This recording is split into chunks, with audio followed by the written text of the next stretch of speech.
అప్పుడు నీతి న్యాయములను, యథార్థతను, ప్రతి సన్మార్గమును నీవు తెలుసుకుందువు. జ్ఞానము నీ హృదయమున జొచ్చును, తెలివి నీకు మనోహరముగా నుండును. బుద్ధి నిన్ను కాపాడును, వివేచన నీకు కావలి కాయును. అది దుష్టుల మార్గము నుండి, మూర్ఖముగా మాట్లాడు వారి చేతుల్లో నుండి నిన్ను రక్షించును. అట్టివారు చీకటి త్రోవలలో నడవలనని యథార్థ మార్గమును విడిచిపెట్టదురు. కీడు చేయి సంతోషించుదురు, అతి మూర్ఖుల ప్రవర్తన యందు ఉల్లసించుదురు.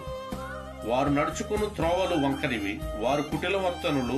మరియు అది జార స్త్రీ నుండి, మృదువుగా మాట్లాడు పరస్త్రీ నుండి నిన్ను రక్షించును.